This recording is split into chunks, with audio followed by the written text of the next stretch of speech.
Welcome back to our Wednesday virtual tasting. I'm Pat, along with Brett and Joe, of course.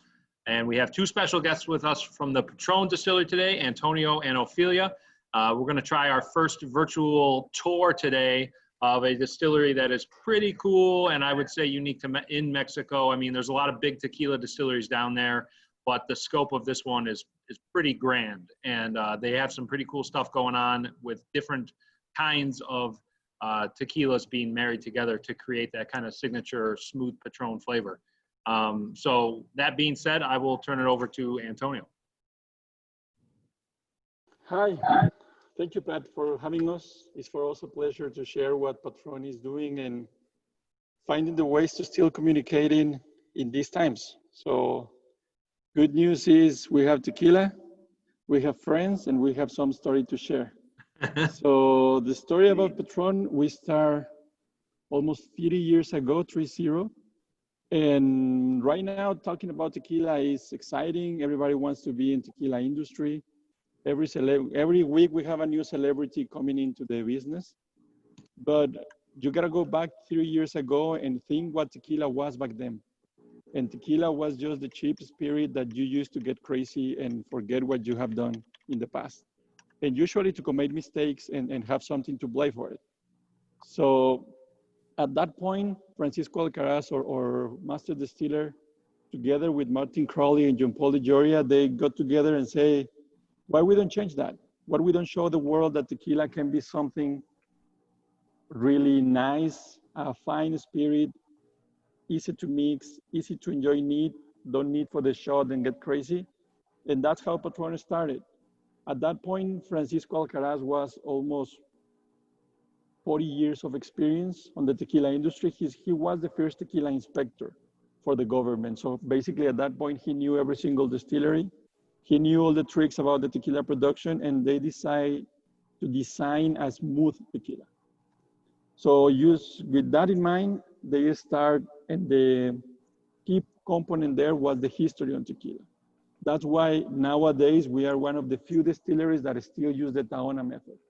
The volcanic stone that is gonna crush the agave fiber and keep that fruit to ferment and distill with it. That is a signature process that we have on Patrón. And also we use the roller mill, which is the most common production method. And we blend that together to create our profiling Patrón. Another one thing that we do see, we have done, I will say a right decision that we made was, if we found a process in a profile that we like and we are proud to show, as you know, Patrón has grown like crazy. I mean, we start with 100,000 cases venture, and last year we surpassed the 3 million. But the key component on Patrón is, since day one up to now, we have done the same thing. So for people like Ofelia and I that work here, it's really easy because we just need to learn to do one thing and just repeat, repeat, and repeat. In fact, this year we opened a new module of production, just a replica of what we already had, just produce more volume, because luckily this tequila trend is giving us a lot of more business for Patrón, not only in the US, but internationally. So we are working hard in order to get that result. And the other benefit for Patrón and for the community is that we employ a lot of people. This year, at the ratio that we are, even with the situation of COVID, we are gonna close the year almost with 2,000 employees. Wow. So I call the people like the Agave army that we have. And this process is really handcrafted. And what Ofelia is gonna show us right now is gonna walk us through the process, because sometimes I start talking and I start getting passionate about it, but I forget that the people maybe hasn't been here, hasn't been in a distillery. So today we have a virtual tour for all the people that is joining us and try to share a little piece of Patrón. And we try to end this happy hour with more appreciation for tequila in general, of course, for Patrón, and the special part of the evening to try 2 of the barrels that Vinis has for Patrón. So I don't know if you have any question at this point. Feel free to just use the Q&A function if you've got a question at any point in time, and we'll make sure we can get it answered for you. Same with those people on Facebook, type it in and we'll get it answered. Perfect. So if you're ready, Ofelia, can we start with the tour? Yes, we can. Are you ready? Ready and excited about it.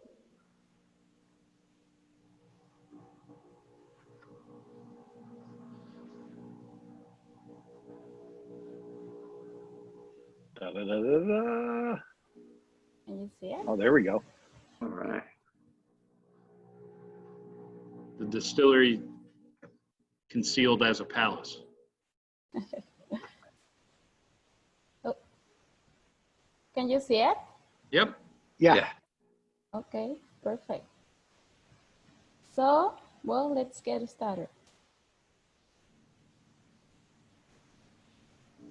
So this is the hacienda, guys. This is the proud home of Tequila Patrón, where, as Antonio says, almost 2,000 people working here.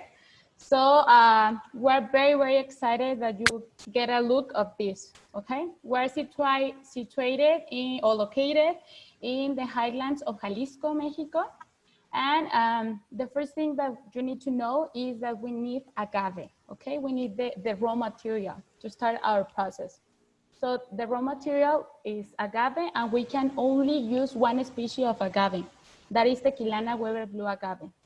It must grow in certain regions of Mexico. That includes Jalisco. And it takes about 8 to 10 years to reach maturity. So until then, we can start actually the process of making tequila. That's what makes the tequila so unique, okay? Then you will see we receive the agave here, the piñas. We cut the leaves, and we will have guys cutting the agave into several pieces, okay? Depending in the size of the agave. And then they will place the pieces of agave on the conveyor belt, and we will have 1 or 2 guys inside of the brick oven, okay? And they will be stowing every single piece of agave. So once the brick oven is complete or filled, we can close it, and we will inject warm water. We will have steam water. We will have periods when we inject water steam, and periods when it rests. Periods when we inject water steam, and periods when it rests, okay? This step is the same for both areas, the Tahona side and the roller mill side, okay? The difference is the capacity. In the Tahona side is 14 ton. In the roller mill side is 23 ton, okay? So the ovens are smaller on the Tahona side. Yes, they are smaller, and all of them are made of, or they are brick ovens, okay? Does the roast take the same amount of time depending on which side it goes to? No, it takes about 79 hours. No, but yeah, it's the same time for both sides, roller mill and Tahona. Yeah. The issue with why the size is different, and you will see later, that is on the Tahona side, the next process, which is the Tahona, it's much slower. So that's why you need a small quantity on that. Versus the roller mill, which is faster to process the cooked agave. That's why you can work with a bigger oven. But anyways, our biggest oven is 24 tons, and the average within the industry, the people that is also using ovens, their average is 30 to 40 tons. So even our biggest equipment is below the average on the industry, without considering the other methods, like which is the autoclave or even the diffuser, something that we don't use at Patron. Yes, that's correct. So this is the first step, the cooking or the baking of the agave, okay? I don't know if you have questions about this step, or we can go. We have 2 questions in the Q&A, Ofelia. Yes. So basically, any thoughts on the batch pollination of the agave? Do we allow the agave to mature and flower in spite of high demand? So 2 things there to consider. Patron is not vertical integrated. So the agave we supply and we have contracts with farmers. That's the way we have started since the beginning. Why? Because basically we are experts in produce tequila, not in produce the agave. And we have partnerships with the people that has been on the agave industry for several years.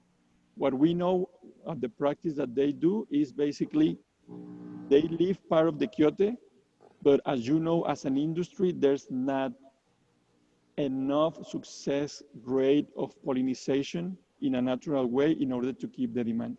That's why as an industry, that's not a common practice. It's something that we do, and to support that practice, last 2 years ago, and we finished last year, we did a research in order to find out ways to be more productive in a natural way of pollination like that. So we are working on those efforts, and that's basically how we do it.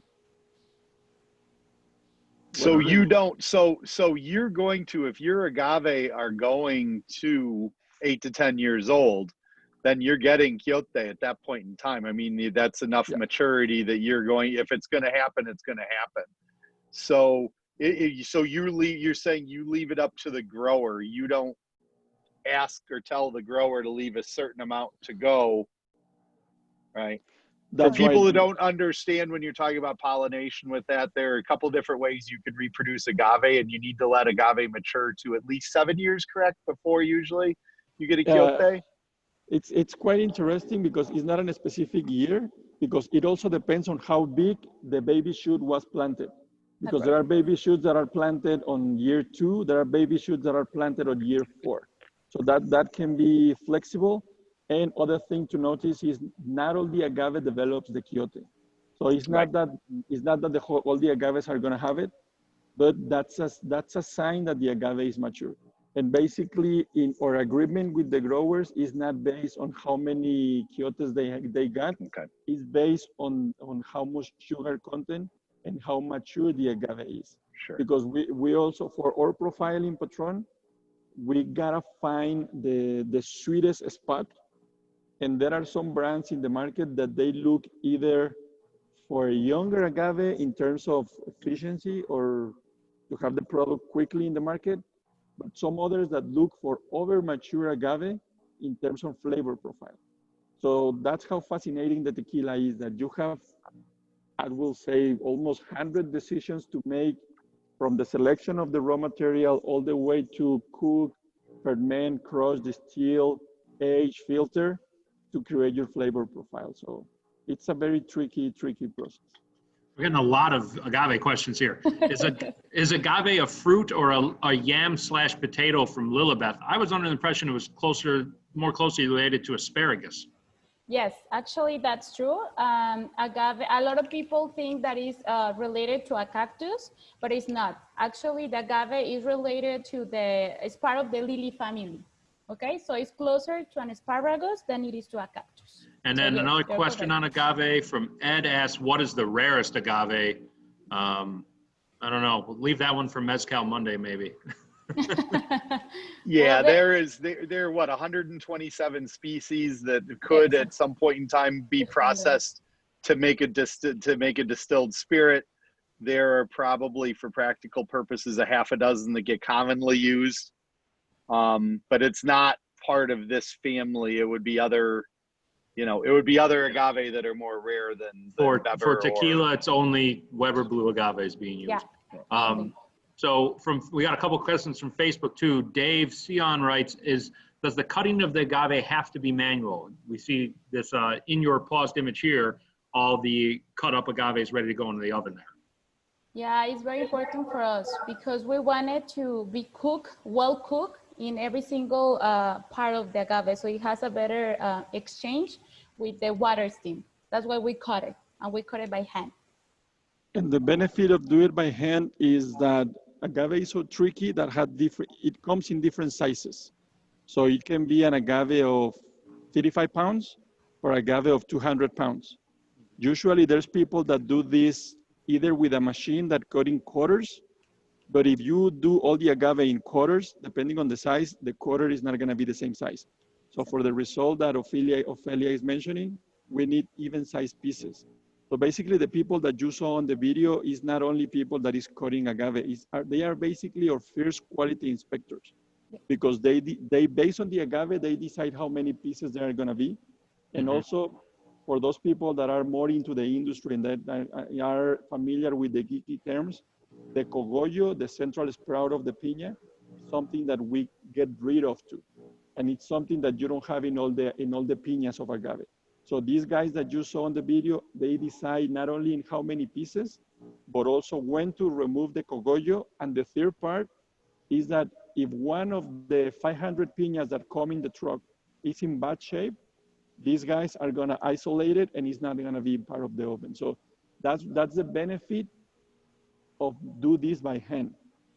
You are getting much more quality for the process. And secondly, you are, I will say, spreading the love, because if you have a good business, let's share with more people and be part of it. Yeah. All right, 2 more agave plants. Keep coming.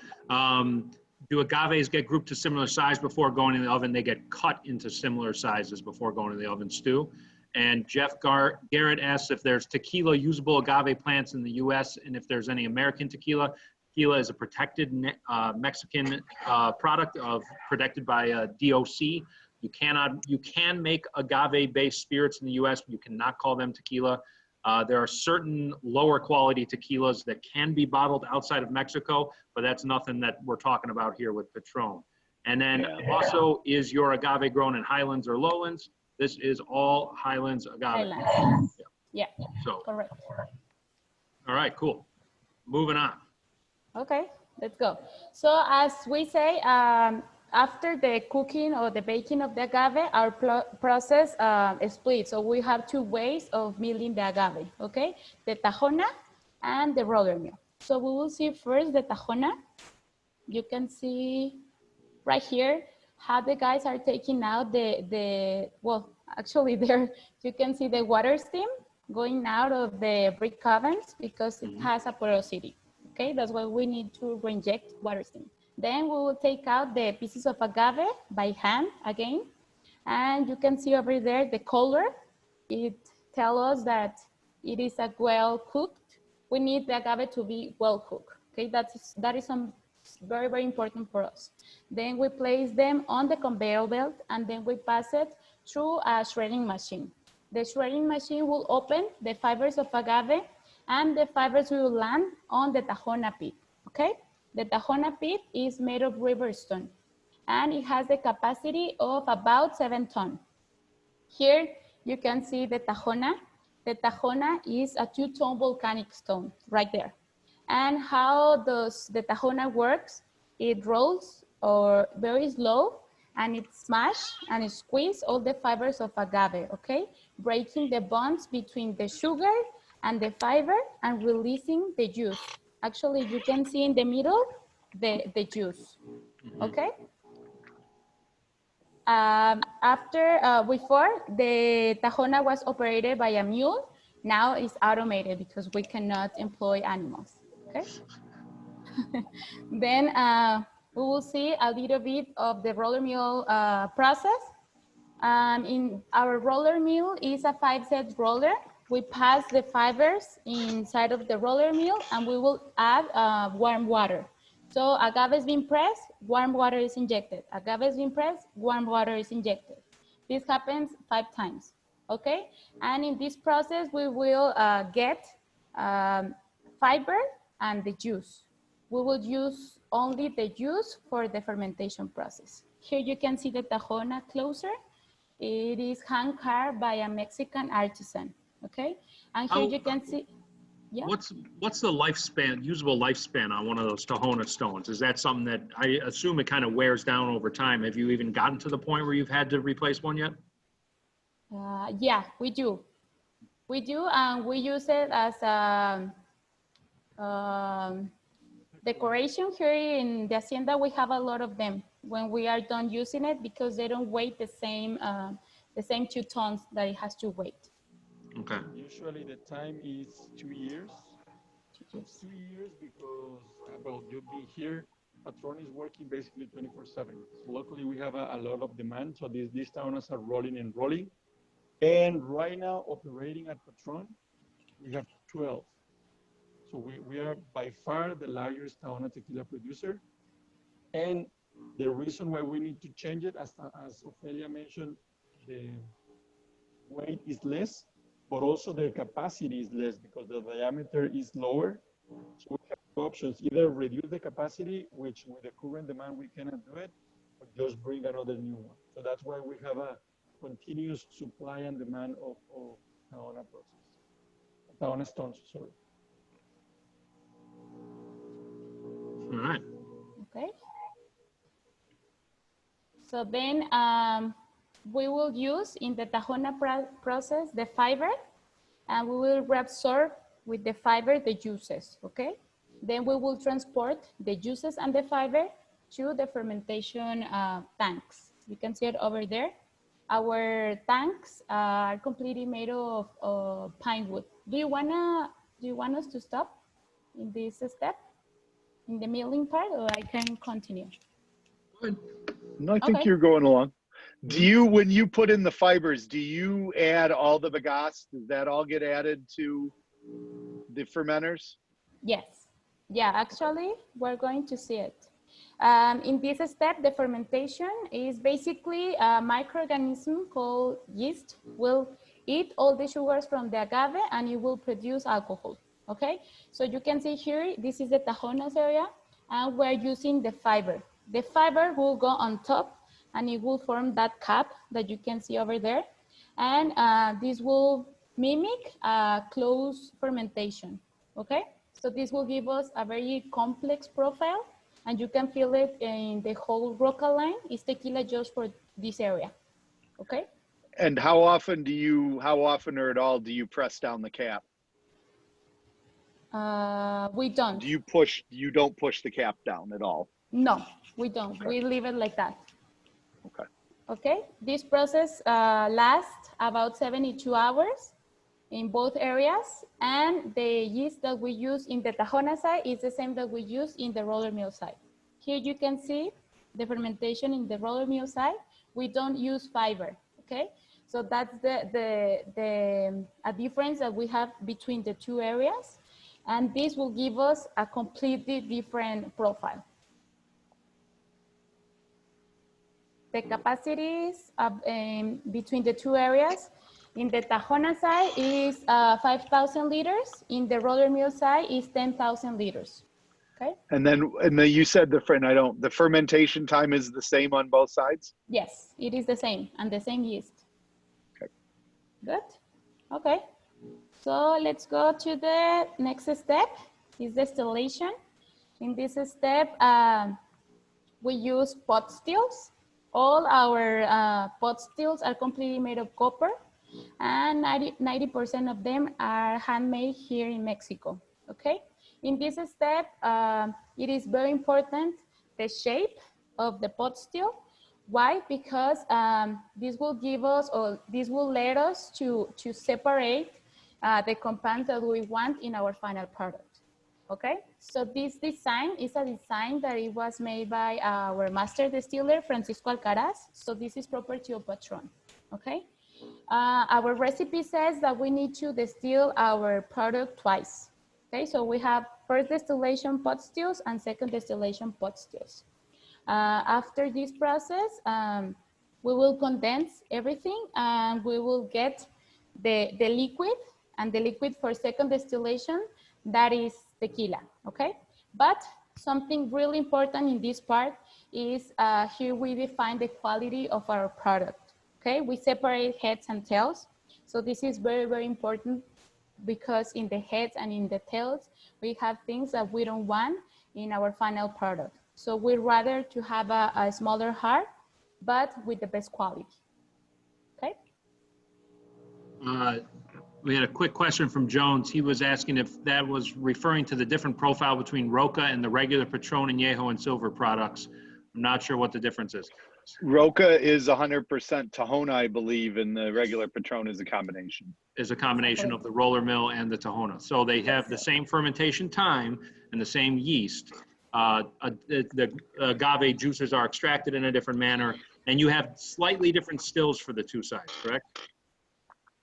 Yeah, the size. I mean, the size in the Tahona side, the smallest is 500 liters, and in the roller mill is 1,500 liters. Which So is that's still the difference. very small for a pot It still. is very small. Talking Very about an small. industry size, our pot stills are very, very small. Very because- tiny. But that's why you just have dozens and dozens of these stills there. Exactly. We work with the pot stills all the time. I mean, And we then have you- 2 shifts. And you showed an order, so you're making the Ordinario, you're making in the smaller stills or the larger stills? Where do you start and where do you finish? In the Tahona side, we start with the largest pot stills. There is 700 liters. For second distillation, 500 liters. And then in the roller mill side, 2,500 liters for distillation, and second distillation, 1,500 liters. Okay. Yes? Yeah. Good. You have all the tricky question, Brett. I know. Just clarification, if somebody's asking about bat friendly, then there's somebody out there that knows something about tequila and agave. Nice. Okay, guys. So next step is the bottling area. Here, you can see the bottles. We will have, this is the first part, and this is the automated part, okay? We have the filler here, and there is one guy placing the bottles on the machine.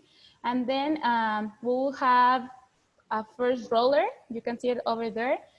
And in there, we wash the bottles. And in the second roller, we'll fill the bottles, okay? And then the bottles will go out, and they will go into the line in the bottling room. Here you can see how we wash the bottles. We use the same tequila that we are about to bottle, okay? In this case, silver, because we are bottling silver. Why we don't use water? Because we don't want to dilute our product. That's why we are using the same tequila, okay? And this machine works 80 bottles per minute. And then after the washing part, we will go to the filling part over there. And then we will have 1 or 2 guys placing the corks by hand too, okay? They will be switching positions because we don't want anyone to get hurt. You can see the cork over there. The cork comes from Portugal, and the bottles comes from Guadalajara. And then the bottles go into the bottling room. In the bottling room, it's something very, very special because everything that is done in there is done by hand, okay? And everyone is an expert at doing every single activity. You can see we place every single label that you see in the bottle. We place the seal, we place the ribbon, we grab the bottles, we assemble the boxes. You can see it over there. And so this is why we need a lot of people in this area. So there are about, I think, 700 people now, I think, about counting all the ships. We're reaching 700, and the images that you see are recently, so this is all the COVID adjustment. Yeah. So usually you will see double the amount of people in that image. Exactly, yeah. So in that bottling room, we bottle all our products, okay? Just the Gran Patron, we bottle in other room. There is a small.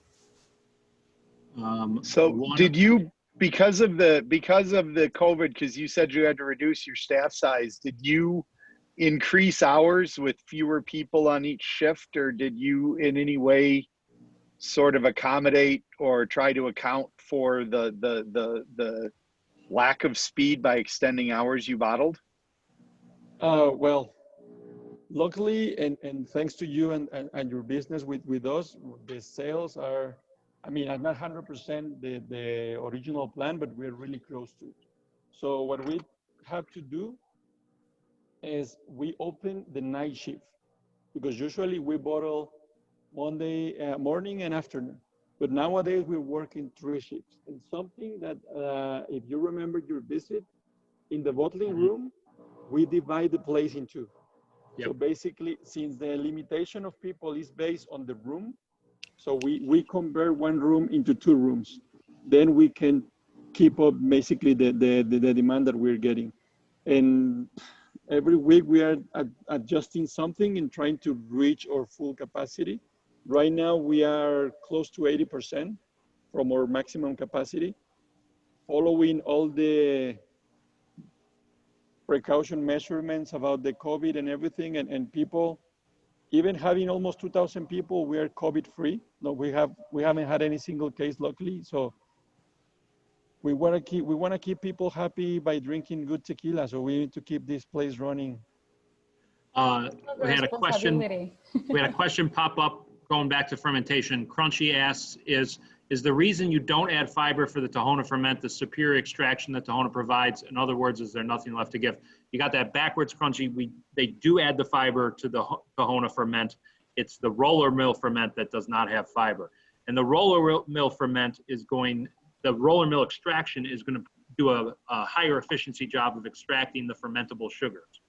Do you have like a rough number that you break down as far as percentage of efficiency for each? This is one of Brett's question. It's really tricky and into the nice details. So big differences. Why you use the fiber in the Tahona? As Ofelia showed us, the Tahona is just the stone that is gonna press the fiber. So what's gonna happen? The fiber is not gonna be broken. It's just I press and release the juice.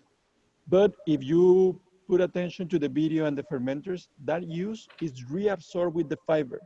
What's the difference? That at the beginning, the juice is really trapped inside the fiber, so the yeast is not able to go get it.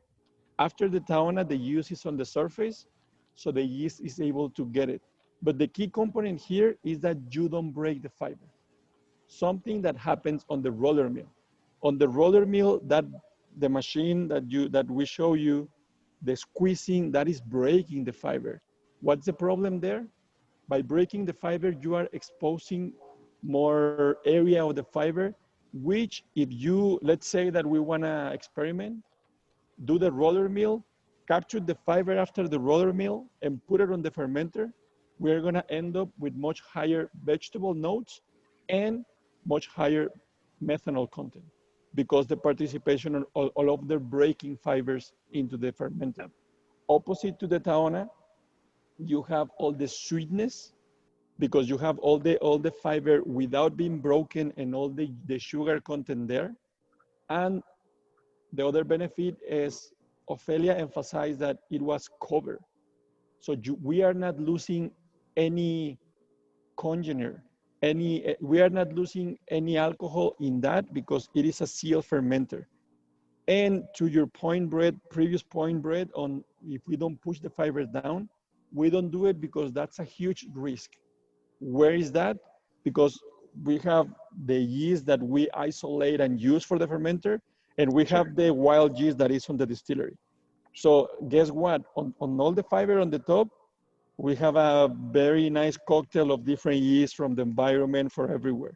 If we push down, we are bringing more people into the party that we don't want to have. So in the other case, you just seal it and keep all the good thing happening on the inside. And one of the benefits of having that many people and the experience of the team together in Patron is we are able to keep almost the same efficiency with Tahona and with roller mill. So the key component here is not gonna be based on efficiency. The key component to keep the two processes is based on flavor profile. Roller mill is gonna give you more citrusy, more herbaceous, more of the raw agave flavors, more of the vegetable side of the tequila. And the Tahona is gonna give you the unique sweetness of the cooked agave, the fruitiness that we're looking for.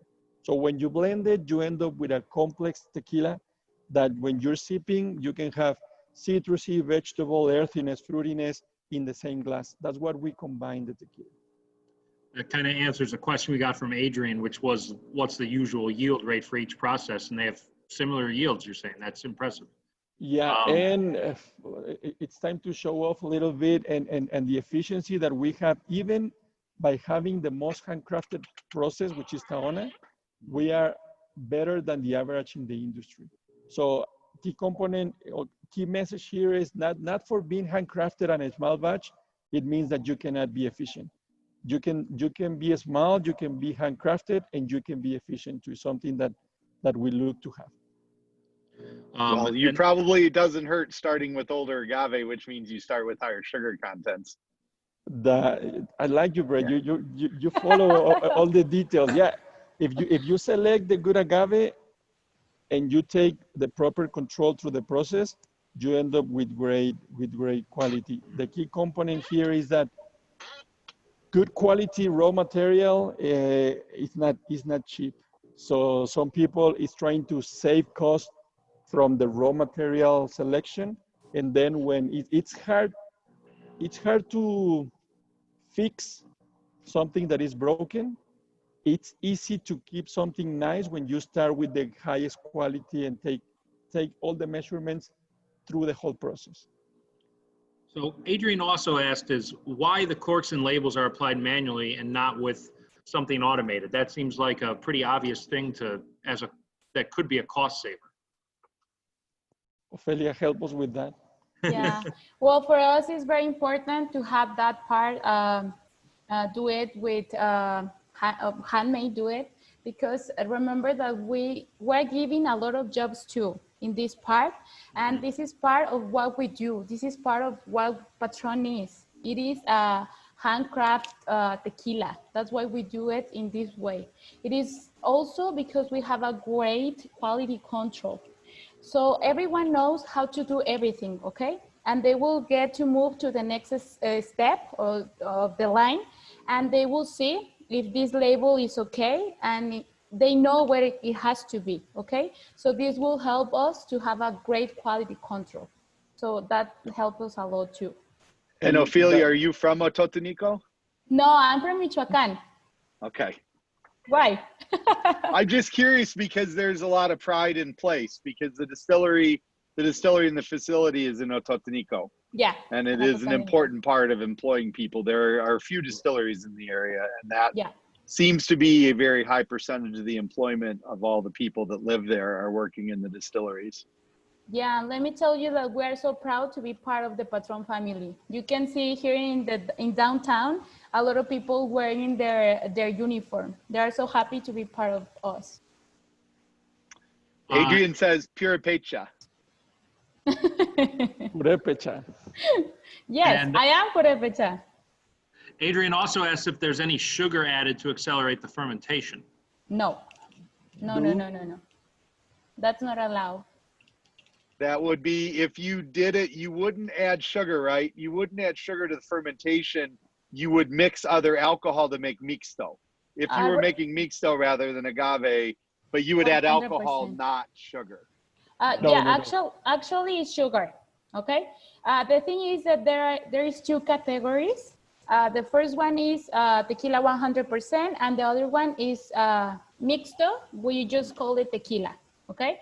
And when you are producing tequila, just tequila, you can add sugars from another source in the fermentation step, okay? You can add like sugar cane, or it cannot be from another species of agave, okay? And when you are producing tequila 100% like us, you cannot add any other sugars, I'm sorry. It is just from the blue agave plant. Perfect. Perfect. All right, cool. Let's talk about this amazing barrel room, huh? Yes, okay, let's go. This is our barrel room. This is a very special area. It is my favorite. When you walk in, you can smell all the wood notes. And here we don't control temperature or humidity, okay? So we wanna have a great exchange between the tequila and the barrel. That's why we don't do it. But we have a huge annual share that is 1% per month. Here, what we have to do is that we need to bring tequila silver at a high proof, and we need to let it stay the required time inside of a barrel, okay? If we want a reposado, we need to let the tequila wait from 2 months to 1 year. Añejo, 1 year to 3, and extra añejo, longer than 3 years, okay? And we have a lot of barrels, and you can see it right here. We have barrels from France, for instance, from the region of Allier, Limousin, Bordeaux, or Bordeaux. We use also American used and new barrels from Hungary.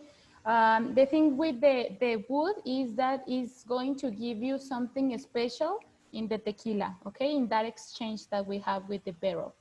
And sometimes we are looking to make blends of the different tequilas that we age in different barrels. And in this way, we will reach a standard of color, of flavor. So we don't add anything to our tequila, okay? There are about 15,000 barrels in our barrel room. Questions about this? Good? Yes, okay. And the barrel rooms are all just in every the environment for all of the barrel rooms are similar. Yes. In other words, yes, you yes. don't have wide range of heat or anything from room to room. No. Okay. Okay. So, and this is when our process, productive process ends, okay? After that, we need to take care of all our waste. So what do? We are a distillery that is committed. We have several commitments. One of them is with the environment. So we make sure to take care of all our waste. So here you can see that we have our wastewater. So we built a water treatment plant. We were the first distillery to have it. And in that water treatment plant, we take care of all our water waste. You can see it over there. It is a reversal osmosis plant. And well, here is what we do to take care of all the wastewater. Then we have the Hacienda's garden.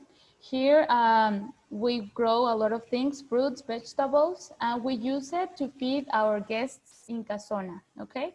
We build that to prove if our compost works, to try it.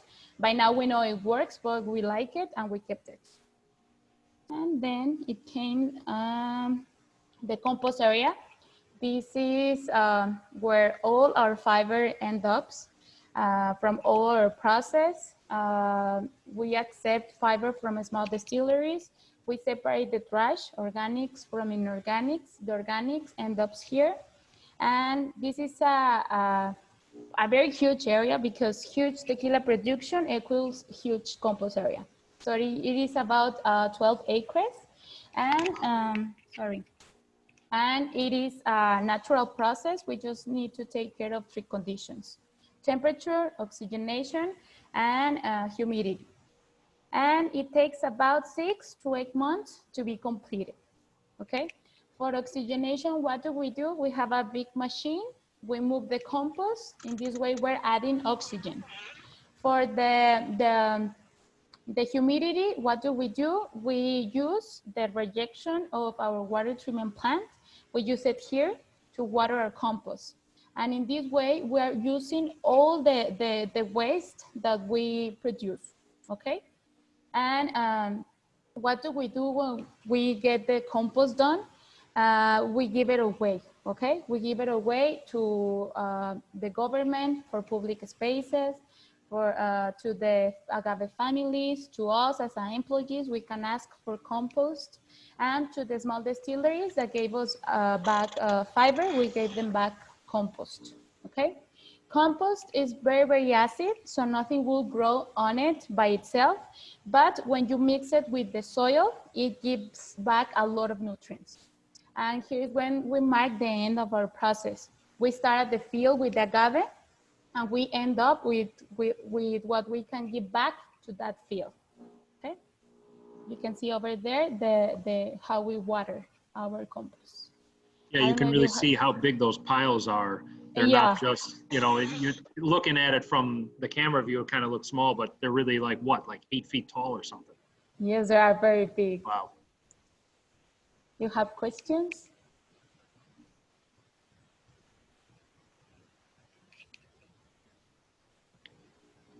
I think we're ready to have some This tequila. is good. Yeah, that means everybody's ready for a drink. Yeah. I don't know of you, but I'm ready for a drink. And if you don't mind, I'm ready for 2 drinks. Me too. So we have 2 hand-picked single barrels of Añejo here to taste. One, which is the blend of Roller Mill and Tahona, and then we have a Roca Añejo barrel as well. You want to take us, which one you want to start with, Antonio? Well, I would like to start, since we're coming back from the process with Ofelia, I will start with the Roca one. Roca Patron is like this very nice bottle. And this one right here is the Beanies Selection single barrel. What Patron does is we have a lot of barrels, as Ofelia mentioned, and we had a program for all the consumers that are really have appreciation for the tequila, and they have their own palate and they want to offer something unique. We invite them to the hacienda, we show them the process, and we do something very special, which is allow them to take a piece of the puzzle. Because our tequila has 2 different blends. When it's silver, it is a blend of Roller Mill and Tahona tequila, and we already talked about what are the flavors there. But all the Patron Reposado Añejo or Extra Añejo that you can get, all of them are blends on the different barrels that Ofelia mentioned. What we allow here is, in this case for the Roca, allow the team of Beanies to decide how long the tequila has been aged. So we pull out samples from the different barrels, different timing. In the case of Roca, all of them are American oak because that's part of the flavor profile, but you can choose the timing. And in this case, this is a very old añejo. Usually the Roca añejo that you can find in the store is aged for 12 to 14 months. This one right here is aged for 18 months. So it's almost 6 months after the regular Roca añejo. And as we were talking about at the beginning, that tequila is a very fine spirit. The tasting gotta start, and you gotta involve all your senses. Starting with the side, you gotta fall in love with the tequila. I mean, you gotta see the body on the glass, how bright, how clean, how clear it is. The color tells you about the maturation process. And something that to be aware of is the color of the tequila is not related with the quality. Ofelia mentioned something really important. We don't add anything to the tequilas. That means not any additive. By law, it is possible to put additives on your tequila. And the additives are used to enhance the color, the aromas, or sometimes the flavor. We don't do it. So that's why our flavor profile can be not as strong as some other tequilas, but I can tell you that is fully additive free. Actually, as a news here is we are almost moving into an additive-free certification.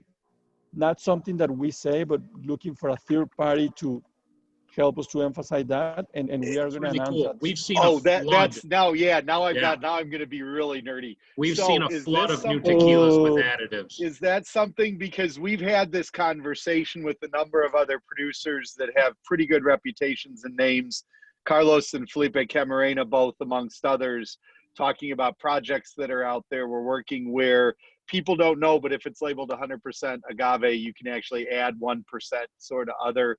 Usually it could be agave syrup, it could be aspartame, any of a number of other things to get that gross back sweetening. So this is fantastic. If you guys, are you working on a CRT or some other level certification where you can have it proven that there's zero and like strengthen the 100% agave? Yeah, it's not the CRT because the CRT is not basically the CRT job is to supervise that you accomplish the regulation, the norm, and the norm allow you to use the 1% additives. So this is a third party, but all the people in the industry that the names that you mentioned before that is related to that is using the same third party. So I cannot tell you anymore, Brett, sorry about that. But the Exciting news, though. certification, We've had a gonna lot get of it. new tequilas hit the market that are very obviously and blatantly loaded with aspartame, and that has a very distinct fake taste to it, and it's good to see tequila actually taste like tequila again. And going back to the tasting here, something to really, I will say, talking about the color, then the most important characteristic of the tequila is the aroma. And in this case, something that is really fantastic to get is how sweet this tequila is. Why it is sweet? Not because we use sweetener or something else. Remember the cooked agave. That color that Ofelia mentioned, that is very special because that is gonna give you your level of sweetness. And every single distillery, no matter if you're using brick oven or a stainless steel autoclave or some other method, the level in which you cook your agave is related to the sweetness in your profile. Here in Patron, you can picture that we use a very well-cooked agave because we take 3 days to do it in the way that Ofelia explained, that steamed, resting. So we basically don't cut any corner. We take the whole time to do it. And then that extra sweet agave is in the fermenter and it's in the pot still. So that way allow us to keep as much part of the sweetness as possible. So that's why in this añejo that is almost 2 years añejo, you can still have that part of the sweetness on the agave. I know that a lot of the people that is in this Zoom haven't tasted the cooked agave. The closest descriptor that I can compare to is sweet potato. That kind of sweetness is what you can get on the cooked agave. So that's something that you're gonna get in this aroma, and also the very specific notes on the American oak, which is vanilla, caramel. All that is combined here, and something really nice about the Tahona process is that even when it's sweet on the front, in the back, it brings back all the vegetable side of the agave. So it can give you, it's gonna give you an experience, and up to now we haven't tasted. Well, I haven't. It's just, all the aromas can walk you through the process from the sweetness on cooked agave, fruitiness from the fermenter, and then finish with the vegetable side of it. Now I have talked a lot, so I need a sip. So while you're sipping, so you're talking, if you're doing a 3-day fermentation, 72 to, you said 79 hours, what would be for a mass producer, especially a mass producer that's using chemical processes and very, very under mature agave, what would be a more typical fermentation time? And then what do you think would be more industry average? Okay, good question. And the 79 hours are for the cooking. The fermenting is 72, so the 3 days. 72, right? But roughly numbers, 3 days cooking, 3 days fermenting. And 1 day between cooking, between crushing and distilling. So basically our process to produce a silver is 7 days, once the agave is in the factory. If you're going for a very new celebrity that wants to have the tequila right in the market the next week, you can produce a silver tequila in as fast as 3 days, easily. What this means, it means that you're gonna use a diffuser, that you're gonna have a huge fermenter from stainless steel, put some additives on the fermentation process to speed it up, distill on a column still, and within 3 days, you have your bottle ready. Average will be around 5. So that will be the window between 3 to 7 to 5. And there's also people that on their profile, they look for a secondary fermentation, which is the malolactic one. And on those cases, the fermentation can go for more than 3 days. As a result, your process can be longer than that. But in the case of Patron, we don't move into the secondary fermentation because we are not looking for those profiles that you get on that result. So I got my sip of tequila, and basically here, it emphasized what we got. The sweetness on the front, but at the end, I always describe this as a dangerous situation with Patron. Why? Because it keeps you salivating. I mean, you have the first sip, and you have some salivation going on, and you have a lot of the aftertaste on the agave, on the cooked agave sweetness. So basically what you have to do when that happens is get a second sip. And finish it all. And then get more, because that's all this process that you saw on the cooking, fermenting, fiber, no fiber, at the end up with a complex product that every sip you can find a tiny different characteristic. Maybe in the first one was the cooked agave what I got the most, but then on the second one, maybe I'm finding more of the vanilla and caramel from the wood and from the barrels. But maybe on the third one in the aftertaste, I'm getting more of the fresh agave. So it's a very interesting tequila when you are trying to learn the tasting side of the tequila. It's not a tequila that is flat. It's not a tequila that it has no aftertaste. It's quite the opposite. It's a very rich one. And as a surprise, I mean, for the lucky people that is sipping this specific tequila and the lucky ones that can get it at Beanie's anytime, this Roca tequila is at 44% alcohol, 88 proof. And why I mean that a surprise, because you don't taste it. You will be expecting that if it's high proof, it's alcoholic. In this case, it is not. And the reason is because when you have such a high amount of congeners, and by congeners I mean the different alcohols and components that are produced on the fermentation process, when you have complexity on that, the alcohol, the proof, is basically like my fist, but it's covered with all the congeners. So your nose, your palate is only getting the congeners, not the proof. In this case, actually, the proof is the tool that push all those components out so you can taste it and have this nice experience. This tequila right here, this Roca barrel from Beanie's, sipping like the way we're doing right now on the rocks, or maybe you want to do a Manhattan and old-fashioned with it, it's a no-brainer. It's really interesting tequila to play with. What do you think, Pat, on this? I love it. This was when we originally tasted this batch of barrels over the winter. I guess we were down there. This was very obviously a yes barrel for me. You know, we tasted a couple dozen barrels, and this one was what I would consider probably the best barrel we tasted that day. Of course, we had some reposados and some añejos and a couple different rocas, but this one immediately, it was regardless of price here, this was an obvious barrel that we needed to take and sell. I mean, this is exactly what we're looking for when we want to put the Beanie's name on a single barrel of a spirit. I mean, this is just phenomenal stuff. It's worth everything.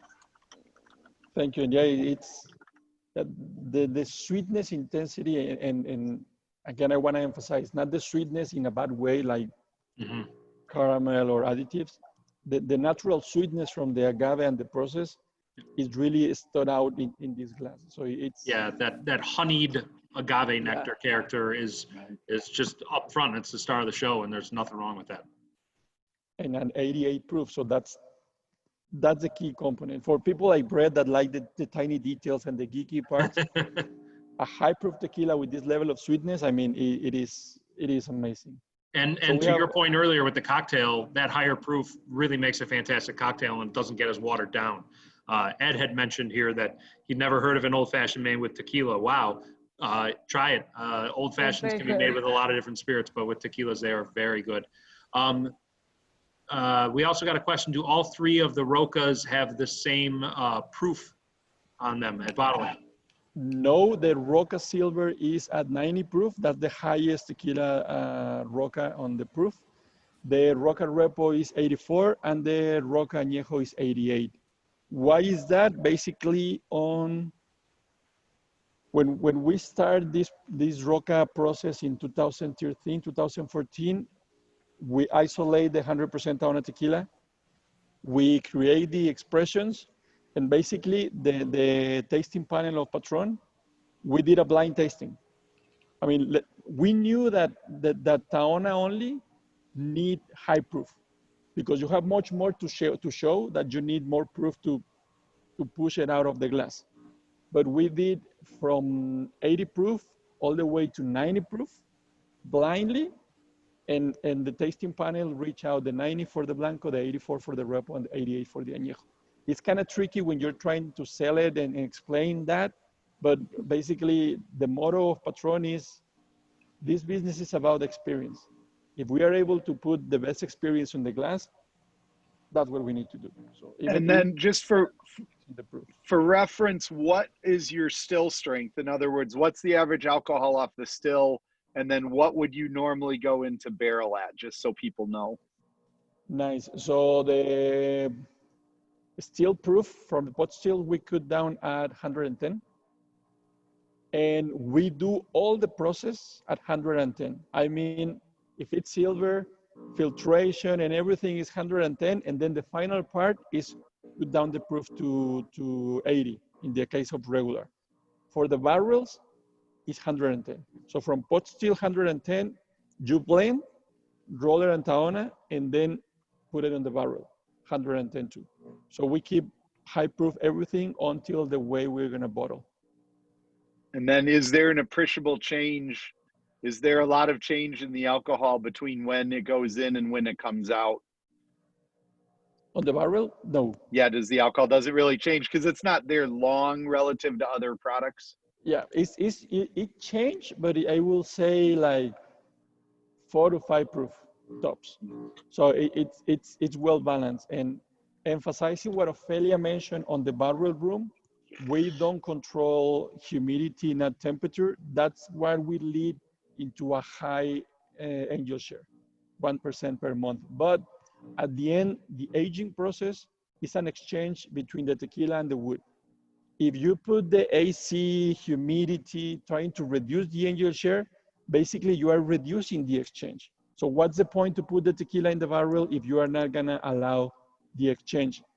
Plus the risk when you have humidity added in the room. Usually the barrel rooms are not bright, I mean, kind of dark. So when you have a dark place with humidity plus wood, equal to fungus on the wood. And if that happens, it's gonna be related on the flavor. So those kind of tricky details are the ones that we take care in every single detail, because basically our main goal is the tequila profile. So we can save a lot. And to the question about what we don't put the label with a machine or the corks and everything, I can tell you that within the industry of tequila, we can produce the same amount of cases with less than 100 people by bringing machines, some other stuff. Mm-hmm. We'd rather do that with 2,000 people, because at the end, it's like all those luxury products that you know that are made by hand and take time, but at the end, that's appreciation for it. So maybe if you see that the bottle, the label is not 100% accurate, it is put by hand. You know that what somebody that do this for you. And this is like a gift that we are preparing, and we want you to have a good time and then to appreciate all those details. And at the end, one of our founders has this motto that success on share is failure. Why not? We're in a region that requires a lot of development, and we're able to share it. So why not? We can make it easier, yes, but we don't want easy, we want better. Still getting tons of questions here. We had one that, can you explain again the difference between Roca and regular? Roca Patron is 100% Tahona ground agaves. Regular Patron is a blend of the Tahona and the roller mill. So still has Tahona in it, but it's also blended with roller mill agaves. What is the advantage having small pots as opposed to a column still? Great question, and it's not only related to the small pot stills. And here I'm gonna give you some geeky numbers, and let's do the Tahona side, which is easier. Remember, the Tahona side was 14 tons on the oven. And Ofelia mentioned that Tahona has 7 tons capacity. Mm-hmm. What it means that with one oven, we fill 2 Tahonas. That's one batch. And then with 2 Tahonas, we're gonna fill roughly from 8 to 10 fermenters, depending how much sugar we have on the agave. Something that we do on the pot stills, one fermenter help us to fill 6 pot stills for the primary distillation. And then we're gonna do the secondary distillation. What I want to go with this is the small batches allow you to keep control in small quantities. So example of the opposite. What if I'm a distillery that has instead 5,000 liters capacity fermenter, I'm gonna do 25,000 liters fermenter. And suddenly I discover that something is not right. What's gonna happen? I'm gonna use it because that's a ton of volume, that's my week of production, whatever, I'm gonna use it. In this case, when you have tiny amounts, you are able to track the variables of tiny pieces. So all these variations within the season, within the sugar content, when you are cut it into tiny slices, you're able to keep the consistency in a much better way, instead moving into big pieces of big batches, sorry. That's why, and to give you a perspective, in the copper pot stills that are beautiful, we have over 100 pot stills. That's massive, because we can do the same with 2 column stills, easy. But instead, it's big, massive, more than 100 pot stills. And guess what? We are getting 20 more for next year. And I can tell you that because it takes us almost a year to get a new set of pot stills. That's how much in advance we need to plan in order to keep the same materials, the same sizes, the same batches. All right. Well, we got another tequila to taste. Let's run through We that. have another tequila to taste, and we are going to do a very interesting experiment here. Well, now what we are doing is also a Beanies barrel select, but this is on a regular Patron Añejo presentation. And this has the blend. I mean, it has 50% of the Tahona tequila, 50% on the roller mill tequila. But what's going to happen? We're going to do the same, fall in love with the glass, the body, the color, brightness, clean. The aroma, that's going to be the big difference. Why? Because our senses are very intelligent. So previous this glass, we were getting the sweetness on the roca. So on the first nose, we're gonna find the whole different thing, because our senses are gonna be looking for the different characteristics. And why is the difference in here? You have less sweetness, you have more of the citrusy of the vegetable and of the wood. This barrel is being aged for 15 months, and it is Hungary oak. The Hungary oak is very rare in the tequila industry. What is the characteristic of the Hungary oak? The main one is, I always describe it as a fresh wood. I might sound like a romantic guy, which I'm not, but it's like a rainy day on the forest.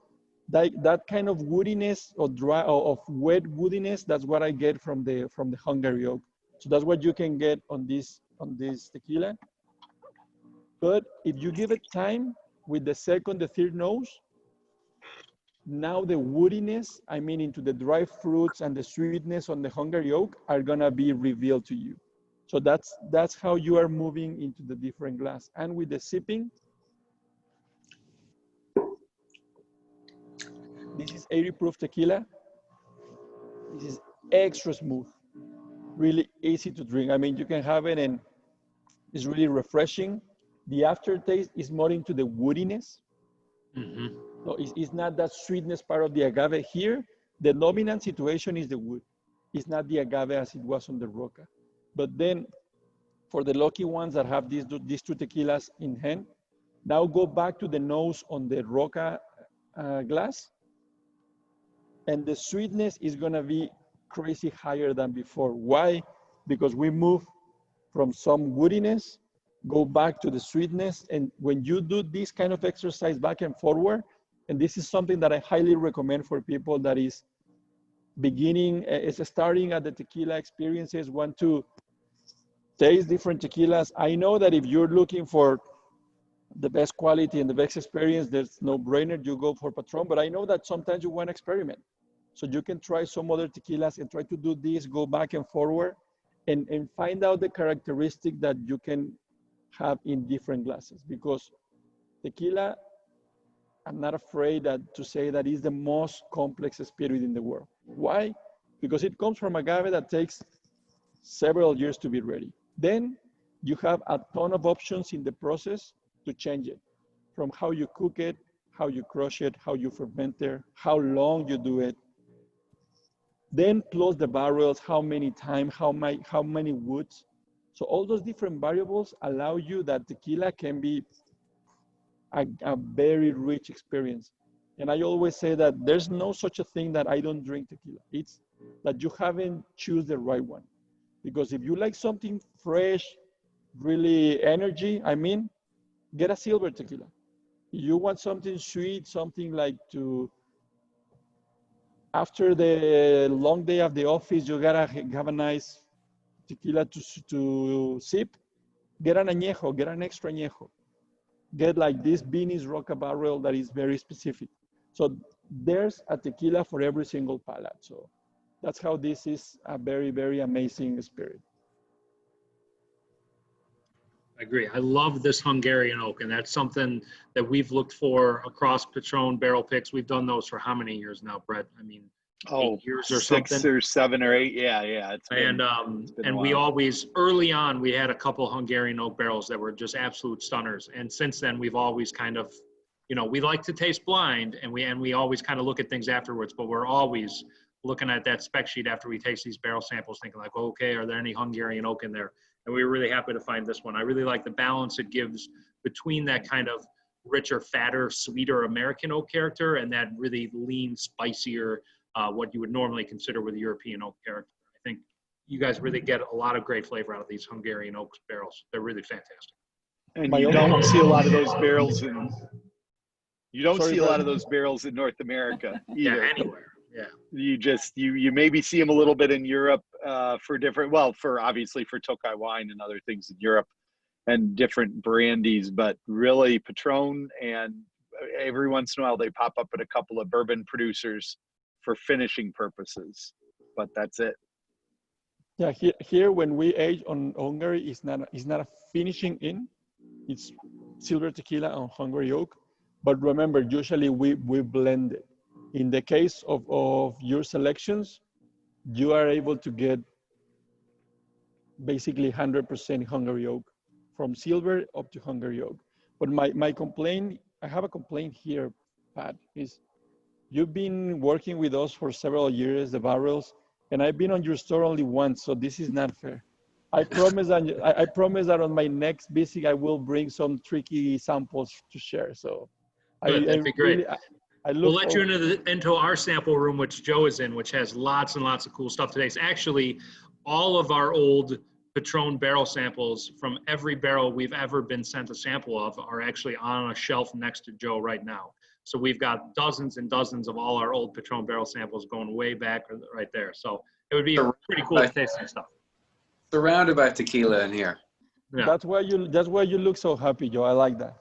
Yeah, that's a hard job. I'm in the most difficult office in the whole city here. I can tell. Well, thanks a lot for joining us, guys. This was really cool. I've had the pleasure of seeing the distillery in person, and that's why I wanted a lot of other people to see it too.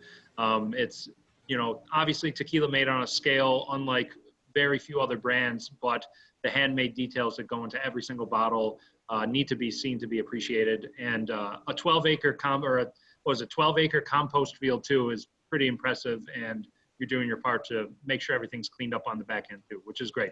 So thank you again for joining us today, Antonio. Thank you, Ofelia. Another great tour as usual. Everybody, thanks for tuning in. We'll be back on Friday with Jay Erzman from the New Riff Distillery. And again, guys, thank you very much, and cheers. Cheers. Cheers. Thank you. Give Ofelia a glass, huh? What's that? She didn't get to taste anything. Salud. All right, if you got any other questions, email us at spirits@binnies.com. That goes to Brett, Joe, and I. And if we can't answer it, we'll bug Antonio about it, okay? All right, we'll see you next time. Thank you, Pat, Brett, Joe. Thank you for all your business. Thanks and for joining us. front team that make this possible also. So Very well, thank you. Cheers. Well.